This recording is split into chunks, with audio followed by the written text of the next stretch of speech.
Well, welcome everybody.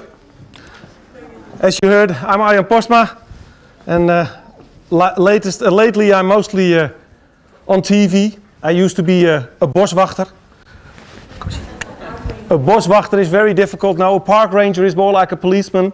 So the word boswachter is very Dutch.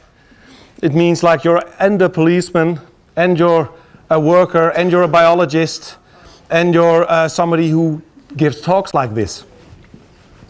He's always with me. He's skipper, and he's always with me. On stages, because I do this in theaters as well. On television, he's always with me, because I wanted a dog which I could take along with me everywhere. But to me, that's a perfect picture. And your subject today is a perfect world. And my normal subject is about nature. And a lot of people think about nature as the ultimate example of a perfect world. Because nature, that's where harmony is. That's where harmony is supposed to be. We even thought of a nice phrase, and that is the natural balance. If nature's in balance, everything is okay. Well, I'm here to tell you there is no nature's balance. That's a very human idea. That's very comforting to us, that there's one moment in time where everything is like it's supposed to be. And that moment never will be, because everything reacts to each other. So if we think about a perfect world, and then we've got those pesky humans, and those pesky humans, they ruin the perfect world. And that's because we do all those unnatural things. And perhaps all the things we do are not so unnatural as we think. For once, we always say humans, they destroy everything.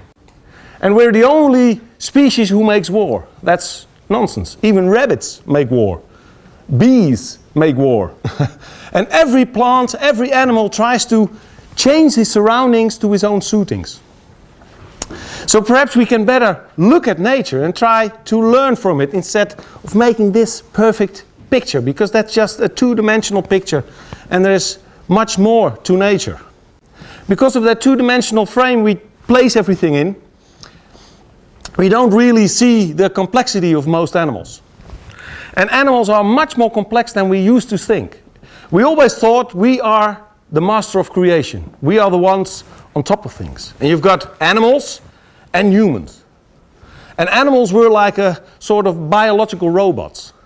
They didn't have thought of their own. They only reacted by instinct or by genetics, and that was it. And then you had humans. And humans had reason and emotions and thought and fears and things like that. And that was not possible in an animal. But the more we look at animals, the more we realize that we're all made out of the same blueprint. We've got all the same things inside of us. And all the things we have, animals have it as well. All the emotions we have, animals have them as well. Only they work out in a different way. So animals are not like humans. No, they're totally not like humans. But humans are like animals. So we have to turn it around. And in those misconceptions is a very simple thing. If you look at great tits, you know those birds? Yeah, that's the English phrase. I'm very sorry. In Dutch it's a koolmeisje. But in English it's called a great tit. It's a very small singing bird, and it has a very small a little black hat on its head. It's a bit of greenish, yellowish. And if you place those fat balls, those seed balls for the birds in winter, you will see them foraging on those balls. And we always say that's such a delightful little bird. I want to feed it, I want to help it through winter. But it's not a delightful little bird, it's a little bastard. Really it is. If there are other birds, singing birds around that feeding place in winter, and one of those birds is starting to get weak, then one of those great tits, and it's just as big as the other bird, he pushes it down to the ground like a sumo wrestler. At a certain point, he grabs it by his shoulders with two of his paws, and he pushes it down to the ground. But it only has a beak to eat seeds. So it's just a very strong, straight beak. He can't claw the bird open and eat its flesh. But it can crack open the peanut of its head. And then he eats the brain. That's full of protein, so that's a good idea.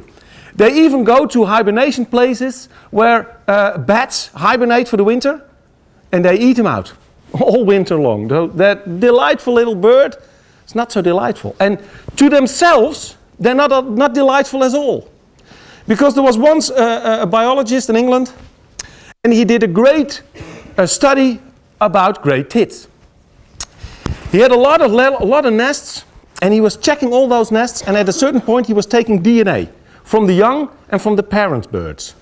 But what he found out was that 98% of the young in the nest was not parented by the father bird that was feeding them.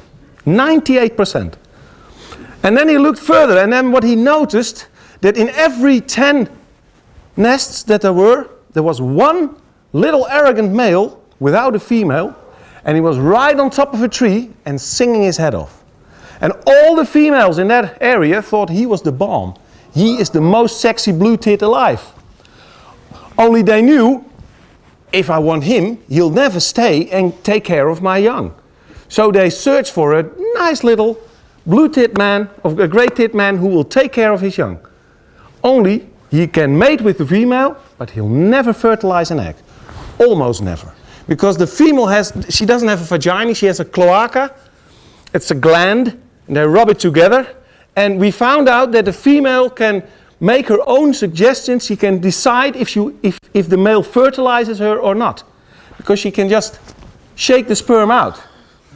So the male is allowed to copulate with her, but he's not allowed to fertilize the eggs.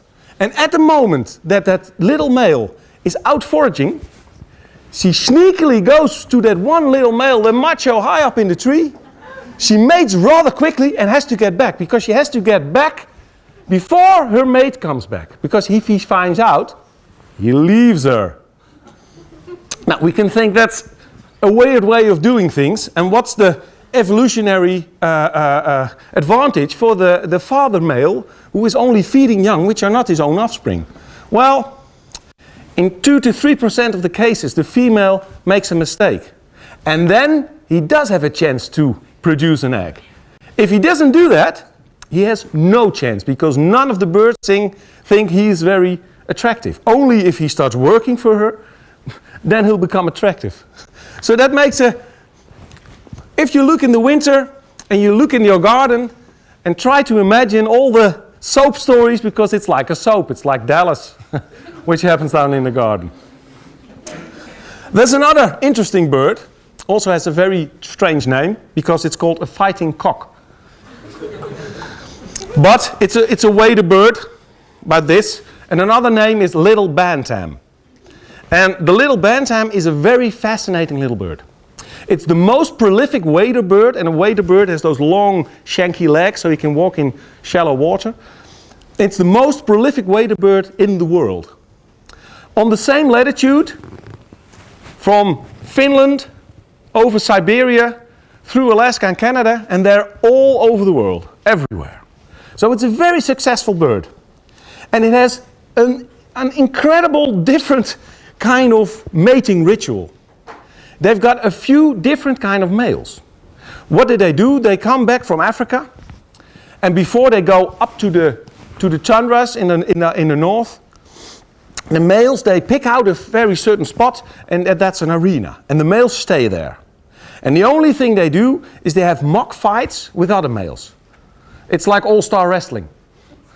So they make a lot of noise. They've got very big feathers around their neck, which they can puff up. And they look very impressive, but it's all make-believe. And then the females come around, they pick the most impressive male, they mate with him, and then they get off, often 1,000, 2,000 kilometers further, and then they raise the young of themselves. Only the males stay in the arena and keep prancing about, trying to seduce more females. Now you have two different kind of males there. You've got males with dark feathers around their neck, and you've got males with white feathers around their neck. And the females are most attractive to the dark males. They don't like the white feathers. But the guys with the white feathers, they think, well, we need a tactic. The guys with the dark feathers, they pick a place in the arena and they stand their ground. They stay there.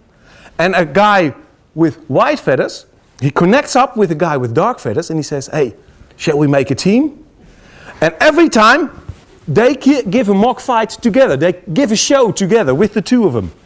And the guy with the white feathers, he knows, I have to lose. The dark guy is the most attractive. If I lose, he'll become even more attractive. And a lot of females will come. And what happens when a female comes? She picks a male and then she places herself completely flat on the ground. Then she's in mating position. As soon as she's in that position, she doesn't see what happens behind her. And if that dark male is only distracted by his neighbor for a second, then the white male takes his chance. They both get the same reproductive numbers. They get the same amount of young. And they need each other. Because if a dark male doesn't have a white male to make him look good, then he only gets half the amount of females he normally gets. And if a white male doesn't make a dark male look good, he doesn't get any females. So they really need each other. But it was even stranger yet. And this was very recent. We only found this out in 2006. All the time, if they were looking on those arenas, and then 2 or 3% of the birds that walked around were very big females. No hair, no feathers around the necks. And everybody thought, well, big females, yeah, well. In 2006, a bird ringer, a biologist, got that big female in his hands, in his net. And he looked at it and he said, now I want to know. So he sent it up to the University of Groningen. There was a biologist who did research about little bantams. And well, biologists are not very faint-hearted, so he cut it open. You have to know. He looked in it, and then he found out it wasn't a female. It was a male. And not just a male, it was perhaps the most macho male of them all. Because the testicles of a bird are not hanging outside his body, they're in his stomach. And he had testicles in his stomach, and 2 times larger than any testicle they've ever seen in a little bantam. So he was hung only in his belly. But what was the tactic of this bird? First they thought, well, it's a bit of a sneaker. So he doesn't have to compete with the other males, and then he can mate with the females without them noticing. So they started looking. In Canada they started looking. And what they found out was no. The females don't look at him for 1 second. This is not interesting at all. Even stronger, males mate with that male. Dus the males with the dark hair feathers and with the white feathers, they both jump on that big female. Well, if you've got a male dressed up like a female, you've got a transvestite. And if he mates with males, you've got a homosexual. So we've got a transvestite homosexual. And this is natural behavior. And it's even a way to reproduce. And apparently very successful because it's the most prolific waded bird in the world. Now what did he do? He had 2 different tactics. First of all, at the moment that the female placed herself in the mating position and a white or dark male wanted to get on top, before that, well, you know, guys, they're always a little bit macho. Before he gets on top, he does this. And in that second, the other one gets in between. So the male doesn't see, because he just sees a very big female and she's ready. Let's go. So then you've got a sandwich. So you've got a female who gets fertilized, and you've got a big male fertilizing another male. Well, just losing his sperm. But then it's not over. Because the vaar, that's how we call the third man, a vaar, that man stays on top, stays very close to the female. And if the female goes to another man in the arena, and she offers himself to that male, he wants that she stays filled up with his sperm, with his semen. So what he does, he goes in front of her, and he offers himself to the males as well. And because he looks like a bigger female, the males always pick him. Because it's more female, so, well. And at the last moment, they found out why he had these enormous testicles. Because he picks the most popular male on the arena, and he jumps on top of him. And what does he do? He completely soaks his back body in an enormous amount of sperm. So he's completely wet. And the next time he mates with the female, there's a big chance that he rubs his sperm into that other female. So that's a very different way of, well, they're only tricking each other. We call that sperm competition, and a lot of animals have that. But in this way, you've got a transvestite homosexual, which mates very successfully. And the weird thing is, because we've placed those fars into a cage, let them reproduce, and 60 to 70% of the males that were born from a father which looked like a female was exactly the same. So it's a very old genetic way how these animals work together. Well, for another thing, just as a closure, I'd like to talk about my favorite animal in Holland, and that's the hare. A hare is like a big bunny, and it can run very, very fast. And I'm here to tell you it's the toughest animal in Holland. The toughest animal in Holland. It doesn't have a burrow like a rabbit. Because if you're in the fields in Holland, especially I'm come from the other side of the water in North Holland, the water is so close to the surface of the land, if you dig a burrow, you're underwater, you'll drown. So he stays on top. He lays behind a bit of grass, and that's all he has for cover. In the winter, 80% of its time, it's wet. All the water there is, it swims right over. And it comes out, and then he can turn up its body here 2 degrees. The steam comes off it, and within 5 minutes it's dry. Needs an enormous amount of energy. He can run 60 kilometers an hour. It's the fastest land animal in Holland. And while it runs 60 kilometers an hour, it makes a 90-degree turn. So it needs enormous power. And the young hares, they get born end of February or up till beginning of November, almost all year round. And the only thing they do is they lay down under a piece of grass, wait until their mother comes. And their mother is out. She only comes back at night, 1 time every 24 hours. 1 time. And then she suckles them, gives them milk, and then she's gone again. And after 14 days, mother thinks, well, you'll be fine, and she's off. A young rabbit opens his eyes after 7 days. After 7 days, a young hare is almost on his own. He's almost kicked out of the house. And in the mating time, then you really see why they're very fierce. Because the male hare, we call it a rammelaar. A rammelaar means a boxing man. Because hares, they box. They sit on their hind legs and they go like this. And we always thought that it is 2 males fighting to impress a female. Because that's what happens everywhere. Not with hares. If it's a real fight, if the hares are flying, then it's a female beating a male. Because when a female starts in a reproductive cycle, the first few days, 5 days, she starts smelling, but she can't conceive yet. But she's smelly. And every young male, every adolescent male from last year, they can't resist that smell. Oh my God, she smells so divine. And then you see about 15 hares, that's 1 female, and 14 adolescent males. And she has no message for those young guys.